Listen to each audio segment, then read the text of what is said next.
2024 IPL এর কথা নিশ্চয়ই আপনাদের খেয়াল আছে। চেন্নাই সুপার কিংস এর জার্সিতে মাঠে নেমেছিলেন মুস্তাফিজুর রহমান এবং চেন্নাই সুপার কিংসে কিন্তু সেবার খেলেছিলেন মাতিসা পাথিরানাও।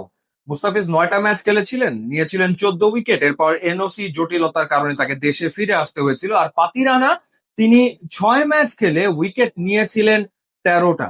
অর্থাৎ সেই আসরে মুস্তাফিজ এবং পাতিরানা দুজনে কিন্তু সফল ছিলেন এবং দুজনকে দারুণভাবে ব্যবহার করেছিলেন মহেন্দ্র সিং ধোনি।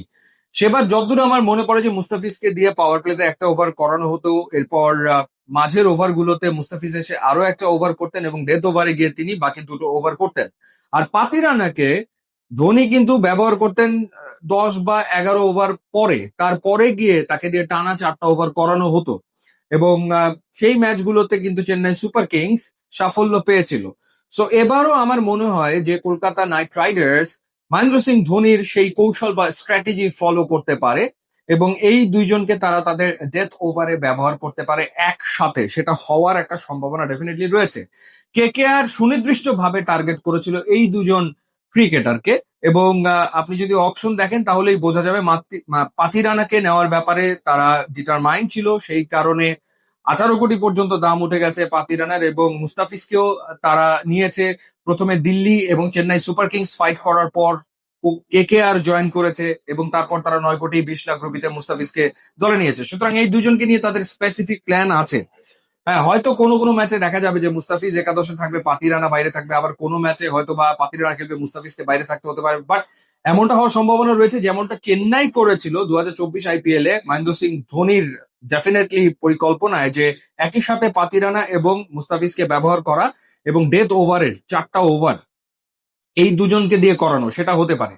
যদিও পাতিরানা লাস্ট সিজন সিএসকে তে খুব একটা ভালো কাটেনি, তিনি 12 ম্যাচে 13 উইকেট নিয়েছেন, ইকোনমি ছিল 10-এর ওপরে, 32টা হোয়াইট বল তিনি লাস্ট সিজনে করেছেন। বাট দেন এগেইন আমার মনে হয় যে তাকে নিয়ে কেকেআর এর একটা প্ল্যান তো আছেই। এছাড়া তাদের যে বোলিং লাইন আপ সেইখানে সুনীল নারিন তো রয়েছেনই, সাথে বারুণ চক্রবর্তী রয়েছেন, দুজন একেবারে টপ ক্লাস স্পিনার তো রয়েছেন। ক্যামেরন গ্রিনকে তারা রেকর্ড পারিশ্রমিকে দলভুক্ত করেছে। এছাড়া হর্ষিত রানা রয়েছেন, অর্থাৎ আশিক রানা, পাতি রানা, মুস্তাফিজ, তিনজন ফাস্ট বোলার, ক্যামেরন গ্রিন 4, এর সাথে সুনীল নারিন এবং বারুণ চক্রবর্তী, এই হচ্ছে 6 হতে পারে। এরপরেও তো বিভিন্ন ম্যাচে বিভিন্ন কম্বিনেশনে তারা আসলে খেলবে এবং সেই অপশন গুলো তাদের ডেফিনেটলি রয়েছে।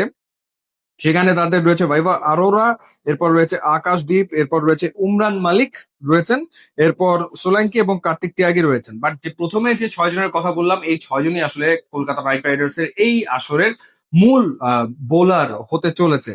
এছাড়া ব্যাটিং এর ক্ষেত্রে তো ডেফিনেটলি তাদের ভালো কিছু পিক রয়েছেই। তারা ফিন অ্যালেনকে নিয়েছে, পরবর্তীতে রাচিন রবীন্দ্রকে নিয়েছে, টিম শেফার্ডকে তারা নিয়েছে। সো ওভারঅল দুর্দান্ত টিম, বাট বোলিং লাইন আপটা সত্যিকার অর্থে দারুণ। এখন দেখার ব্যাপার যে কিভাবে তারা তাদের বোলিং লাইন আপটাকে সাজায়। ইউটিউব এবং ইনস্টাগ্রাম লিঙ্ক দেওয়া আছে, আপনারা যদি যোগ দেন তাহলে খুবই খুশি হবো। And thanks for watching.